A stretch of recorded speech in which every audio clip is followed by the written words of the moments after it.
ꯃꯌꯥꯝ ꯉꯥ ꯊꯣꯡꯕ ꯂꯣꯏꯔꯦ ꯁꯤꯗ ꯂꯩꯖꯔꯦ ꯃꯌꯥꯝ ꯈꯖꯤꯡꯁꯦ ꯌꯥꯝ ꯍꯥꯎꯕꯅꯦ ꯐꯖꯅ ꯇꯧ ꯃꯗꯨꯗꯤ ꯌꯥꯎꯍꯟꯒꯅꯨꯀꯣ ꯌꯥꯎꯔꯣꯏꯗ ꯍꯧꯖꯤꯛ ꯍꯩꯗꯣꯛꯑꯒꯦ ꯃꯨꯟꯕ꯭ꯔꯥ ꯃꯨꯟꯗꯕ꯭ꯔꯥ ꯌꯦꯡꯅꯕ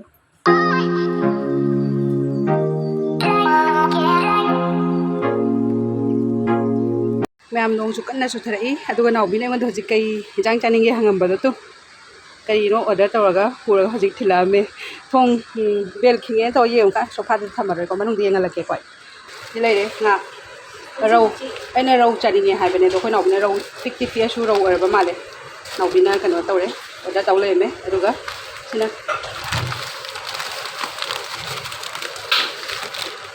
ꯁꯤ ꯂꯩꯔꯦꯀꯣ ꯑꯗꯨꯒ ꯁꯤꯅ ꯈꯖꯤꯡ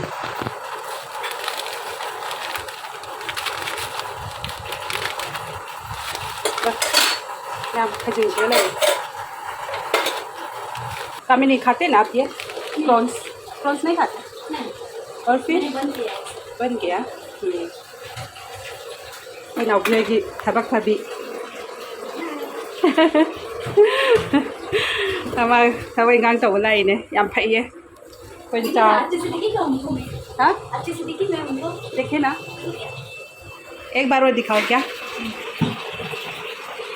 बहुत अच्छा है कामिनी हाँ आप हमारे चाय वगैरह सब पीना है बोले तो आप बना के पिलाते हैं ना हाँ। इसीलिए थैंक यू हाँ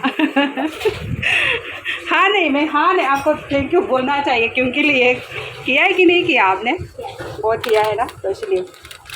मैं ngā से ngasi कोई नाउबी नत्रगा चुम्बना थोंगे हारनी चीज़ें अरे ngā थोंबदा सुम मतेंग मतेंग सुम येंगलक्के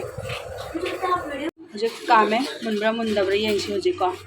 मैम से हईदोगे मुनब्रा मुनदब्रा येंगनाबो कोई नाउबना फुलमे नाउबना हईदोए नाउबादि अचुम्बना अैना नाउबा दम हाय थैबों मरु इरोंगे मैम थैबों मरु मुनब्रा येंगो हाना सिरा हां मुल्ले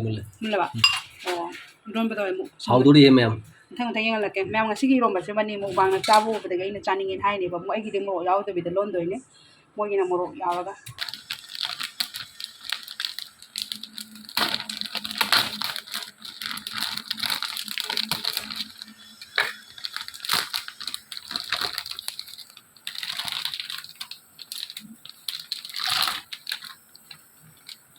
मैम चांब खोप ताव खोप मत सुम हापके अचुम्बना तौरी नाउबीगना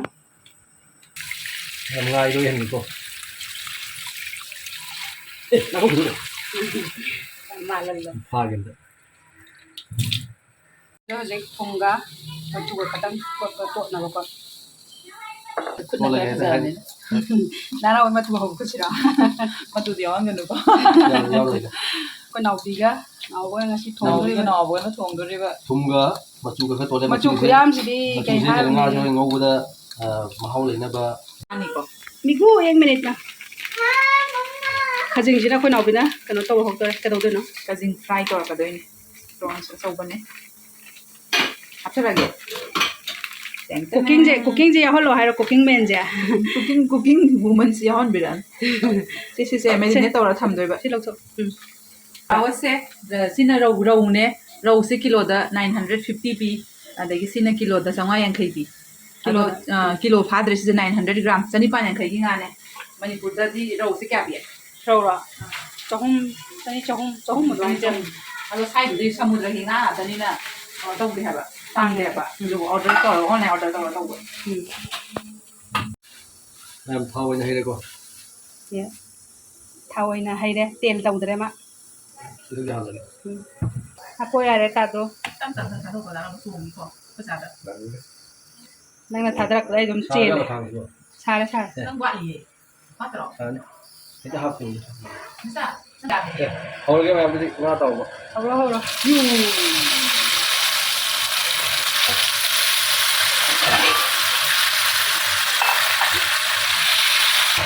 ओला कमला nga तावे महाराष्ट्र स्टाइल प्रॉन्स कनोगी कईबा खजिंग सिदी महाराष्ट्रियन स्टाइल को तौदरे को नाउबीना तुम हापे मचुका हापे दही हापे अतई के हापे ना अतई चान मसाला खरा हापे अरे ताव ताव दरा ताव दे सिंग पाउडर सिना ꯍꯥꯞꯄꯔꯣꯏ ꯁꯤꯅ ꯑꯩꯈꯣꯏ ꯆꯥꯅ ꯃꯔꯨ ꯃꯔꯥꯡ ꯁꯦꯝꯕꯅꯤ ꯁꯤ ꯖꯤꯔꯥꯒ ꯀꯩꯅꯣꯒ ꯑꯩꯈꯣꯏ ꯆꯥ ꯍꯥꯏꯔꯗꯤ ꯀꯅꯥ ꯈꯪꯉꯔꯣꯏ ꯃꯣꯃꯤꯇꯥ ꯋꯥꯏꯅ ꯁꯦꯝꯕ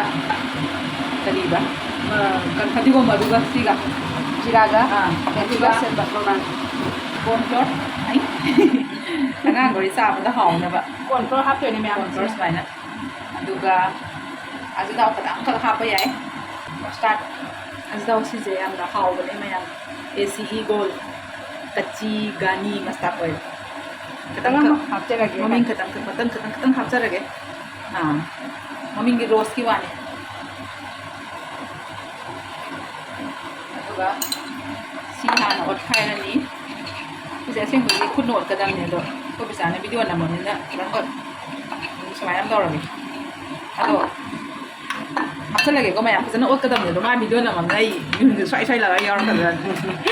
बिहन जोंगिबा बिहन जोंगे अदुना आई खबर तौरनी सिसे टाइगर प्रॉन्स का वेको मैम सास लाओ मुंबईदा आई पिजगे चानिंग बयावरसु जरा सेमगा अदुम खुन्ना तोलकेको मैम कइनोदा समस्ता तोटपसिगा खुन्ना तोटपसिगा खेनै हाबो है ओ जमो दे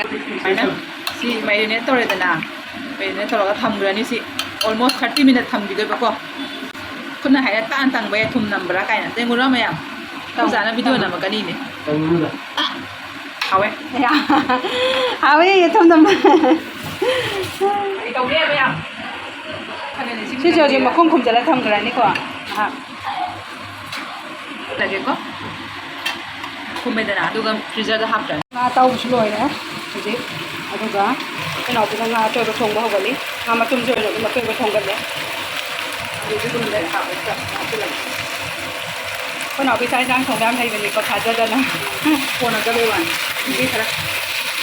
ꯍꯥꯎꯗꯤ ꯍꯥꯎꯕ ꯑꯗꯨꯒ ꯀꯣꯟꯅꯗꯕ ꯑꯗꯨꯒ ꯉꯁꯥꯏꯒꯤ ꯉꯁꯥꯏꯒꯤ ꯈꯖꯤꯡꯗꯣ ꯃꯦꯔꯤꯅꯦꯠ ꯇꯧꯔ ꯊꯝꯕꯗꯣ ꯍꯧꯖꯤꯛ ꯑꯩꯈꯣꯏ ꯅꯥꯎꯄꯤ ꯇꯥꯎꯕ ꯍꯧꯈ꯭ꯔꯦꯀꯣ ꯂꯩꯔꯦ ꯅꯥꯕ ꯐꯔꯛꯄꯒꯤ ꯀꯩꯅꯣ ꯅꯥꯕ ꯐꯔꯛꯄꯒꯤ ꯇꯧꯕ ꯍꯔꯥꯎꯗꯅ ꯃꯥ ꯑꯗꯨꯗꯒꯤ ꯃꯌꯥꯝ ꯈꯖꯤꯡꯁꯦ ꯌꯥꯝ ꯍꯥꯎꯕꯅꯤ ꯐꯖꯅ ꯇꯧꯔꯗꯤ ꯔꯋꯥ ꯈꯤꯇꯪ ꯍꯥꯞꯄꯗꯤ ꯇꯧꯔꯝꯃꯦ ꯑꯗꯨꯗꯤ ꯚꯤꯗꯤꯑꯣ ꯅꯝꯕꯗꯤ ꯌꯥꯎꯍꯧꯗ꯭ꯔꯦ ꯔꯋꯥ ꯍꯥꯞꯄꯗꯤ ꯄꯦꯡ ꯄꯦꯡ ꯂꯥꯎꯔꯒ ꯆꯥꯕꯗ ꯅꯨꯡꯉꯥꯏꯕꯗꯣ ꯃꯨꯜꯂꯦ ꯑꯣꯜꯃꯣꯁ ꯂꯧꯊꯕ ꯌꯥꯔꯦ ꯃꯤꯅꯤꯠ ꯑꯅꯤꯃꯨꯛ ꯊꯝꯕ ꯌꯥꯔꯅꯤ ꯄꯨꯔꯥ ꯂꯧꯊꯔꯒ ꯇꯥꯎꯕ ꯄꯨꯡꯂꯣꯏ ꯂꯣꯏꯔꯀꯥꯟꯗ ꯌꯦꯡꯍꯜꯂꯛꯀꯦ ꯃꯌꯥꯝ ꯁꯤ ꯃꯌꯥꯝꯁꯤꯗ ꯔꯋꯥ ꯍꯥꯞꯄꯦꯅ ꯍꯥꯏꯌꯦ ꯔꯋꯥꯗꯤ ꯁꯨꯖꯤꯗꯣ ꯁꯨꯖꯤ ꯃꯤꯒꯨꯕꯤ ꯂꯥꯛꯑꯦ ꯃꯌꯥꯝ ꯈꯖꯤꯡꯁꯤꯗ ꯂꯩꯔꯦ ꯈꯖꯤꯡ ꯉꯧꯕ ꯃꯨꯟꯍꯜꯂꯦ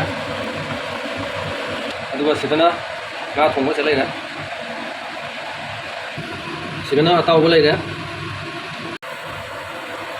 ꯉꯥ ꯈꯖꯤꯡ ꯑꯇꯥꯎꯕ ꯇꯣ ꯑꯩꯁꯨ ꯃꯥ ꯁꯥꯟꯅꯕꯒꯤꯗ ꯑꯩ ꯚꯤꯗꯤꯑꯣꯒ ꯅꯝ ꯉꯝꯗꯦ ꯍꯥꯏꯕ 아래오르고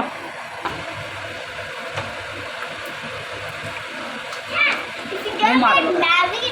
말해 말 잠깐만 얼마 나가고 나쁜 거다. 이거 갖고. 하원이가 통배합나? ꯃꯌꯥꯝ ꯉꯥ ꯊꯣꯡꯕ ꯂꯣꯏꯔꯦ ꯁꯤꯗ ꯂꯩꯖꯔꯦ ꯍꯥꯎꯅꯤꯡꯗ꯭ꯔꯥ ꯍꯥꯎꯔꯣꯏ ꯍꯥꯏꯕꯗꯨ ꯃꯌꯥꯝ ꯀꯃꯦꯟꯇ ꯊꯝꯕꯤꯔꯝꯃꯨ ꯍꯥꯎꯅꯕ ꯍꯥꯏꯅ ꯊꯣꯡꯕꯅꯤꯀꯣ